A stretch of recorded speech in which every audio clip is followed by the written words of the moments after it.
Në fund, nuk mundet dot që sistemi ta mbrojë ndërtuesin që zhvillon jashtë lejes ndërtimit dhe shet metra katror të palishme, duke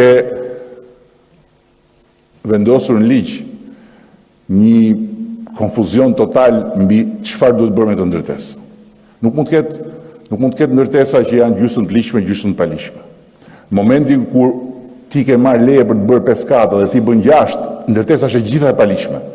Nuk mund të jetë që të prishet kati i 6. Jo, nuk prishet kati i 6, sepse të prishet katin e 6 do të thotë të hysh në një histori që nga ripamja ekonomike, nga ripamja inxhinierike, nga ripamja e kohës, e stër mundon shtetin, ndërkohë që ndërtuesi nuk hyn asnjë gjë më këmbë.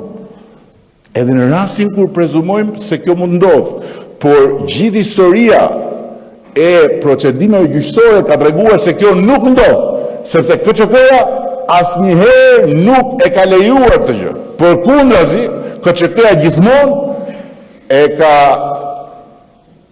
gjyqëzuar shtetin dhe ka favorizuar ndërtuesin. Prandaj, ajo çka duhet bërë taksative është që çdo volum i ndërtuar për qëllim fitimi, pra flasim për banesa, për godina, në shumë njësi, flasim për shtëpitë e njerëzve në fshat, duhet ose shëmbur, ose sekuestruar për qëllime sociale. Nuk mund të jetë më pronë e atyre që e kanë ndërtuar. Dhe vetëm mbyllja e këtij cikli do të bëjë që më në fund në Shqipëri ne të kemi ndërtime që janë në përputhje me ligjin dhe me të gjitha normat e planifikimit dhe me të gjitha normat e ndërtimit.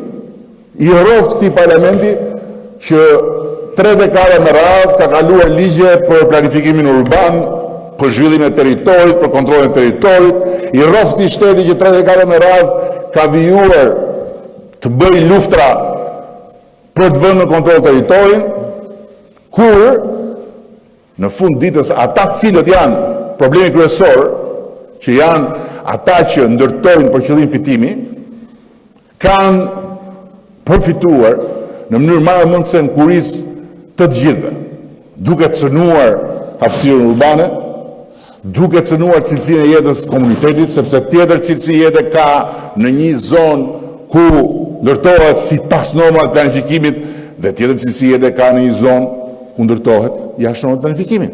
Sot, me drejt, shumë kush qahet për transformimin maramëndës të hapësirave të parkimeve nën godina në dyqane.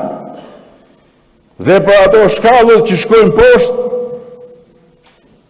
duke e kthyer parkimin në dyqan, por dhe duke cënuar sigurinë e godinës. Për kthimin e kadreve të para të pallatet vjetra në njësi tregtare.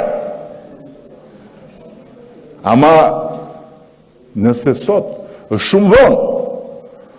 shumë vonë për t'i kthyer të gjitha në gjendjen e mëparshme, sot është koha për të mos lejuar që këto fenomenet vazhdojnë të mbjetojnë edhe pas asaj tragjedie. Kështu që të gjithë janë të mirë kuptuar, edhe të falur, që ta harrojnë 26 nëntorin, që t'i harrojnë 51 viktima, që t'i harrojnë 1000 plagosur, ne jo, me asnjë çmim.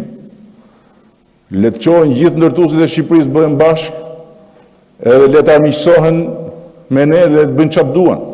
Nuk kanë për të pasur më asnjë fleksibilitet dhe nuk duhet të kenë më asnjë fleksibilitet dhe nuk do kenë.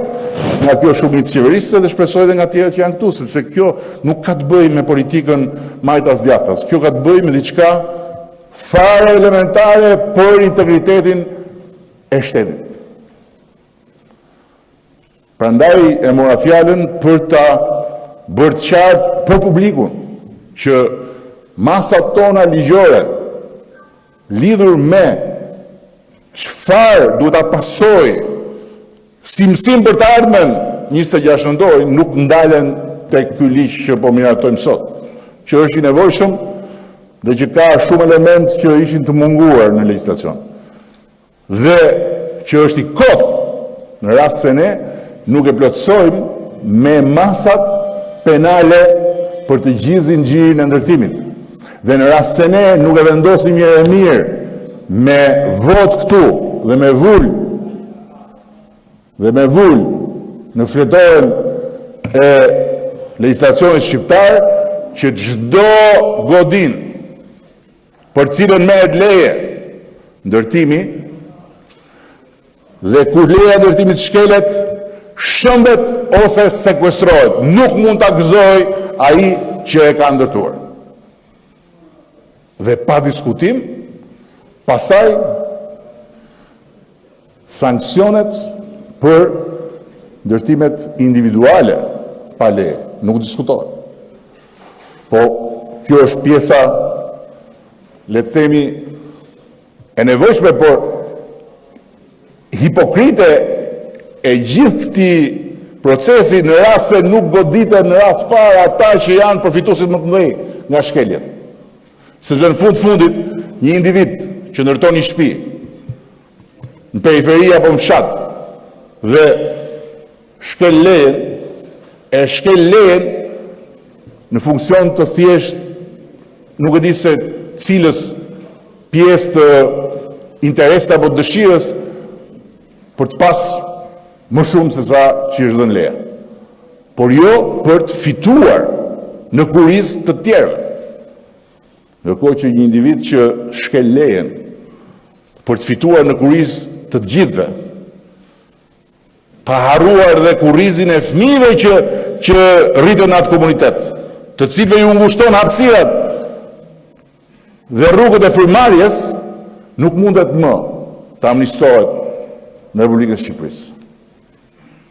Ajo kategori ka qenë një kategori e mbrojtur në mënyrë të verbër dhe të vazhdueshme nga pafësia për të bërë shtet, patjetër, nga padituria për si mund të përballej, por natyrisht edhe nga shkelja e syrit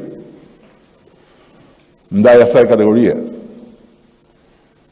Kështu që duke i respektuar patjetër të gjithë ata që investojnë dhe ndërtojnë sepse krijojnë të mira për familjet, për biznesin, për ekonominë, duhet i japim një mesazh shumë të qartë që kufiri është i pakapërcyeshëm mes shtetit dhe atyre, mes interesit publik dhe interesit privat. Dhe atë kufi e përcakton ligji, e përcaktojnë planet, masterplanet, planet ndajuara dhe dokumentat zyrtare të lejeve të ndërtimit.